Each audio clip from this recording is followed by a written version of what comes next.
Hello, everybody, and welcome back to another lyrical breakdown with me, your lady friend Bonnie, and I am happy to be here and providing with you with some entertainment. I feel like that's what we're here for, right? Us YouTubers. Yeah, that's it, and some knowledge, maybe. It's always fun. Yeah, I hope you guys are doing well. Let me know what's going on in your lives. You can definitely leave some comments down below, and I'll enjoy reading them, and I'll try to reply to as many as I can. Yeah, so don't forget, you can also follow me on Twitter at YLF Bonnie, your lady friend Bonnie. I'm still waiting for you guys over there. Let me know. I mean, if maybe you guys don't have Twitter, what's like the preferred platform for you guys? Yeah, we can just like hang out and check each other out, I guess. So this week I'm going back a little bit and I'm checking out someone new.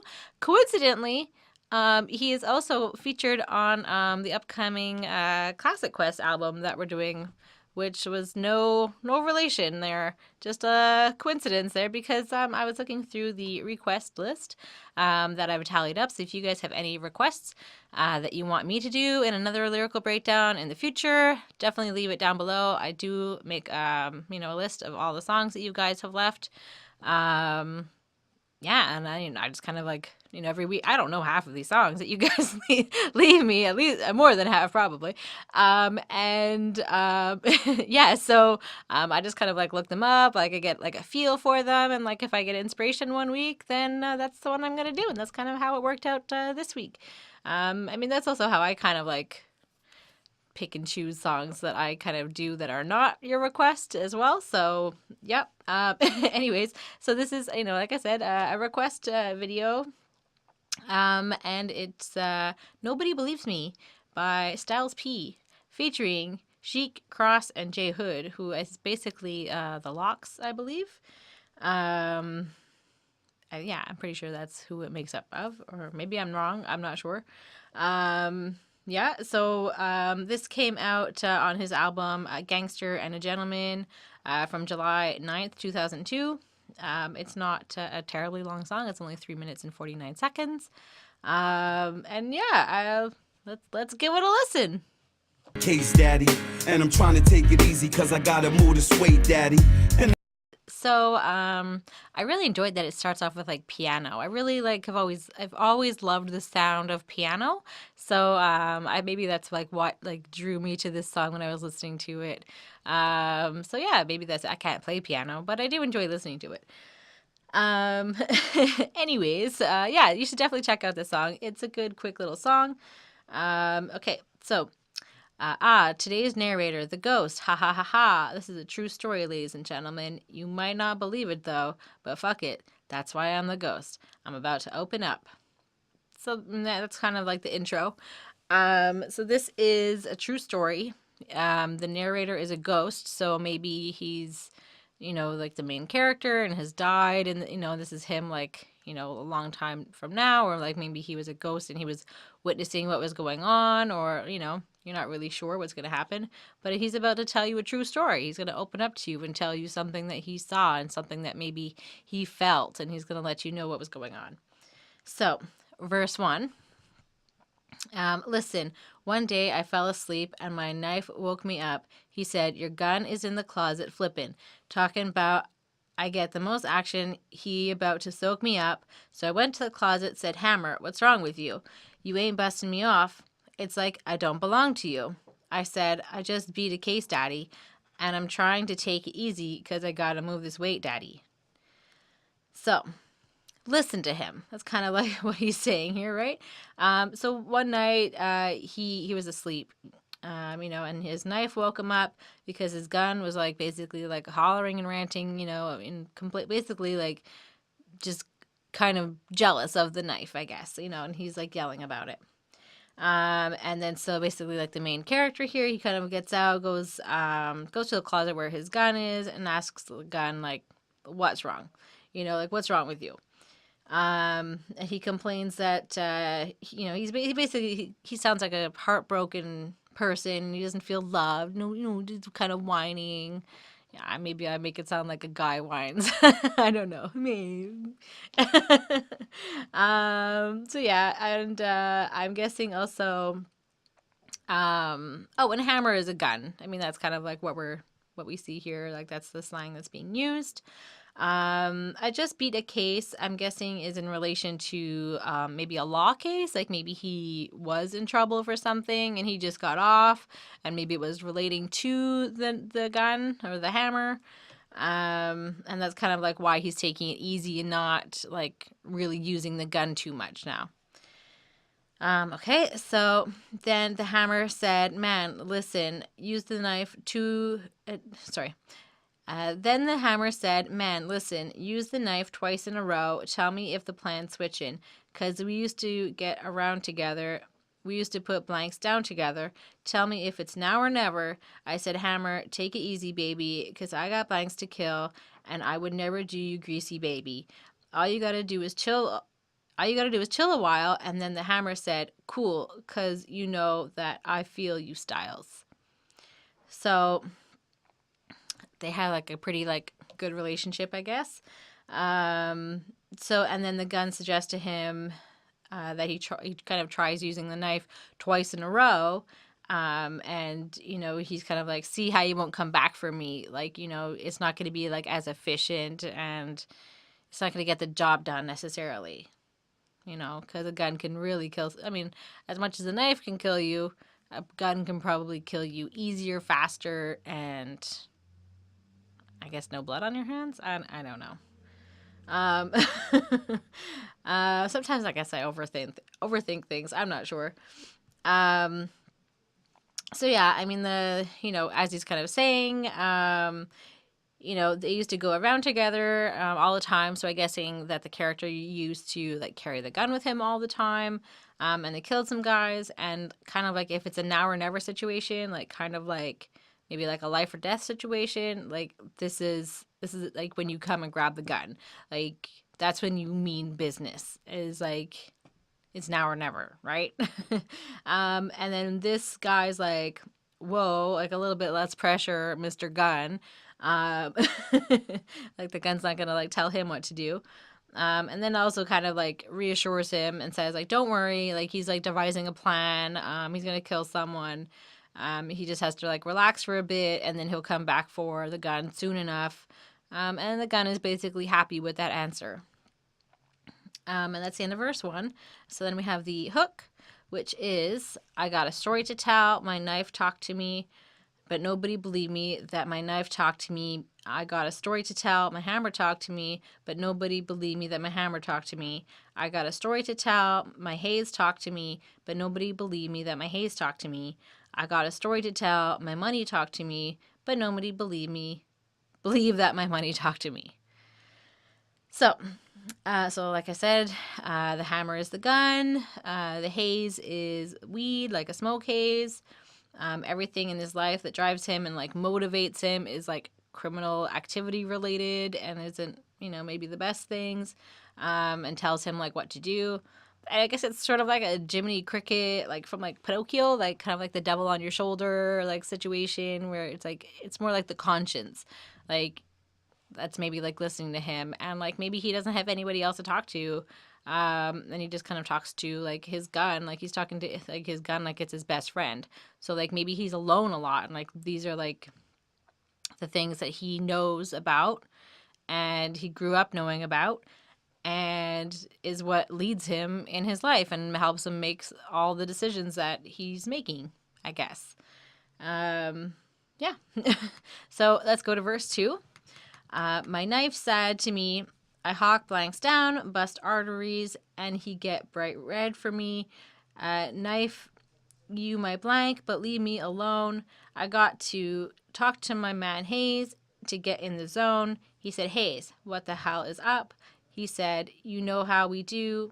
You know that we crew. So where's the vanilla Dutch? Rolling something up, thinking about killing every rapper in the game and holding something up. So, verse 2, now the knife is basically talking to him again. So now it's, the knife's back. And to hawk means to like knife somebody, or like, I guess that's what it means. So I guess that like he killed people, or maybe like did damage to people by hitting them in vital spots like in arteries. And lots of blood would pour out. I'm guessing like that's like the get bright red for me, like line relates to that. Um, he replies to that the knife is his friend, but like leave him alone, like kind of like back off a bit.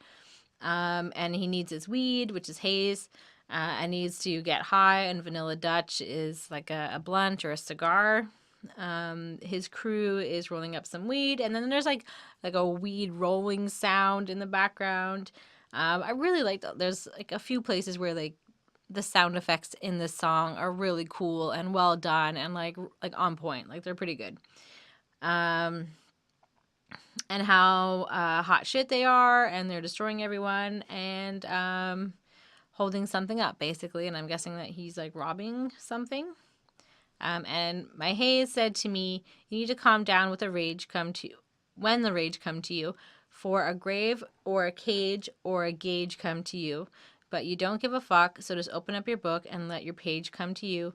Even though I'm humble and noble, I don't give a fuck. You ain't trying to hear me, so I'm gonna shoot you through through your mobile. It's funny, I'll stalk you. Hold up my blanks. It ain't a convo, less your money start talking."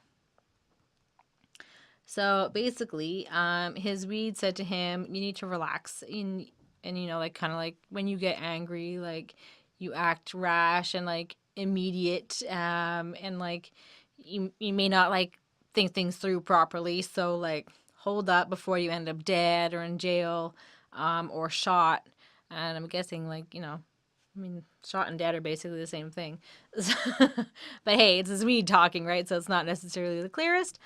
Um, but you don't give a fuck about anything else. So just open up your notebook maybe and write rhymes, or like open up your book and let the stories like sink into you, or like I don't know, um, and like get your feelings out like in that way. Like, and I think that he's like writing a song about this, so like he's getting his feelings out, exactly as he's being told to. He's writing a song about it. Um, And if he's not going to be listened to, then he's going to come out on the phone. And then the weed will take all your money, is what I kind of took away from that. And then we have the hook again. I got a story to tell. My knife talked to me, but nobody believed me that my knife talked to me. Da da da da da da da. Same thing over again. So, verse 3, my money spoke to me. It said, shit, that if it ain't wasn't for his ass, there wouldn't be no hope for me. Money ain't everything. And then he laughed at me and said the hammer ought to blast at me. He said, I got you out of jail, paid for the lawyer and the bail, took a look at the cars, take a look at the cars and the crib. I keep the clothes on your back, food in your mouth, even paid for the birds when you blanks moved south. Shit, I'm the reason why the block jumping let a blank try to stop something. D block will pop something. So now in verse 3, like his money is talking to him, like this is like the money's turn. And if it wasn't for the money, like he wouldn't be here. He's kind of like, the money's kind of like putting him in his place a bit. Money isn't everything, he replies, and then the money just laughs and like, okay. And Money says that the gun should just shoot him, maybe for like kind of talking back or like talking stupidly, like I'm guessing like he's referring to. Because if it wasn't for money, he wouldn't have paid bail, and he wouldn't have got out of jail, and he wouldn't have paid for the lawyers and all his expenses and food and clothes and everything. And then he says, even paid for the birds when you moved blanks to even paid for the birds when you moved blank south. And I didn't really quite get what that meant, like unless he was paying for the ladies, I'm guessing, or unless he had like exotic birds. I don't know. But there is a bird sound in like the song, like when he's talking about it. So I just thought that was kind of cute. Yeah, and money's the reason why the block is alive and making moves and is like alive. And anyone in this mess that messes with his crew is crazy and will get killed. basically is what he's saying. Okay, and then the last basically part of the song. And I'm the reason why you ride or die. Keep a lot of me by your side. Shoot blanks in the eye. I said, money, you the root of evil. How they print in God we trust, knowing what you do to people. But I'm a hard felon, so I grabbed 2 stacks, dirty and bloody, 'cause I heard my car yelling. Yep. And money is the reason you live or die on the streets, basically. It's what keeps you alive, and it's what can kill you. So like keep money or cash like close. Or it's because it's basically an eye for an eye. Someone will take it. Someone will like do something to like screw you over for it. So try not to like let it out of your sight, I guess. Money is basically like a hard character in this song. But that doesn't stop him from like, from the other character, the main character, the ghost, I guess. I guess is talking about, this guy that was grabbing, didn't care. And he just grabbed 2 big piles of money, and it's dirty money, obviously. It's comes from like probably bad places. And he's got to go. Money again is making him do bad things. It's stealing, and he's up to no good. And like he's making probably the wrong choices. So yeah, that's it. And then we have the hook again. Yeah, I mean, I guess I'll read it again. The hook, I got a story to tell, but my knife talked to me, but nobody believed that my knife talked to me. I got a story to tell, my hammer talked to me, but nobody believed that my hammer talked to me. I got a story to tell, my haze talked to me, but nobody believed that my haze talked to me. I got a story to tell, my money talked to me, but nobody believed that my money talked to me. So overall, I really like this song. The beat was really cool. The sound of it was really cool. I liked the little, like all like the little sounds that were put in like uniquely throughout the song that just like worked perfectly. It was like a nice like storytelling element, and it made it a bit more visual, I guess, and it was really interesting. And so like I said, he's only like really hearing like the call of like bad things out there. Like he's got, negative influences, that are guiding him, and there's not really anything good that's guiding him, unfortunately. And like, that's unfortunately like the calling for some people, and what they do with their lives. And, that's it, I guess. And Styles P, is he's an interesting guy. He's been involved in a few different things, and this is like the first time I've ever really like looked into him. And like he's a part of like the Locks, and he does D Block Records, and he's part of the Rough Riders crew. Like he's kind of like all over the place, and he's still an active rapper today. I think he's like 46 or something like that. So yeah, I mean, I'm excited to listen to him more. Like I said, Classic Quest coming up. Hint, hint. What do you think it'll be? I also wanted to do something a little bit different at the end of this, episode, I guess. I wanted to mention a book that I've been reading recently. I know Holden like does like a bunch of book reviews on his, the rest of this channel. But I did also want to bring one in because I thought this would be like appealing to you guys if anybody reads like nonfiction or memoirs or has an interest in any of that. But this is the book I just finished last night, and it is really good. It is really well written. I really enjoyed it, and I feel like it's something that you guys might enjoy too. I read it in about a week. Holden's kind of been like, working on this thing to read like 60 books, and then it kind of motivated me. I'm not really counting, but I feel like I've kind of lit a fire under his ass a bit there, because I've been reading a lot. So I just finished this one, like I said, and this is called The Short and Tragic Life of Robert Peace, and it's written by Jeff Hobbs. And Jeff Hobbs was actually Rob Peace's college roommate.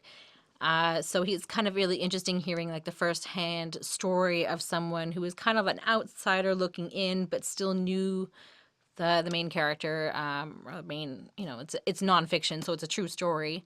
And its little blurb here is a brilliant young man who left Newark for the Ivy League. And this only came out, I think, in maybe 2009 or something like that. And it's a really, really good book. It's really worth reading. I suppose I can just read you like the what says on the flap. So Robert Peace was born outside Newark in the ghetto known as Illtown. His unwed mother worked long hours in a kitchen. His charismatic father was later convicted of double murder. Peace's intellectual brilliance and hard-won determination earned him a full scholarship at Yale University.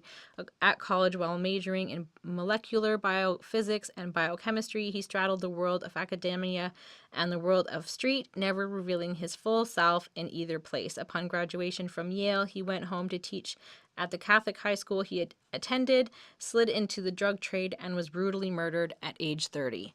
So, that's basically like what happens. And I mean, obviously, when he gets murdered, I bawled my eyes out. As I feel maybe you guys might as well. It's a really, really good book and like a tragic story, and you just like feel for him so much. And there are times when you're in this book and he's like, oh, you're like, he's such a good guy and you're just rooting for him so much, but you kind of already know what's like gonna happen, and you're just like, how is he gonna end up in this mess? Like, how is he gonna get murdered? Like, and it's just like he just can't. Yeah, it's like he almost can't get a break. He gets breaks, but he then, I don't know, he struggles and doesn't always do the right things. And then sometimes you're just like, oh, what are you doing? like stop it. You're making the wrong choice. And like, you're just seeing you're seeing it looking back at it now. And, hindsight, you can see how someone's life, these little decisions along the way lead to, and almost getting murdered, I guess, in this case. So if you guys want to check it out, and it is a decent length. It's about 400 pages. So if you guys are into reading and you want something to read, I would highly suggest this one. It's a good one to get. Check it out. So that's it. That's all for me. Don't forget to follow me at YLFBonnie on Twitter. And let me know if there's any books that you want to suggest to me. I'm always looking for new and exciting books. Yeah, I guess that'll be it. Thanks for watching, and thanks for sticking it out with me. And I'm looking forward to next week. Bye, guys!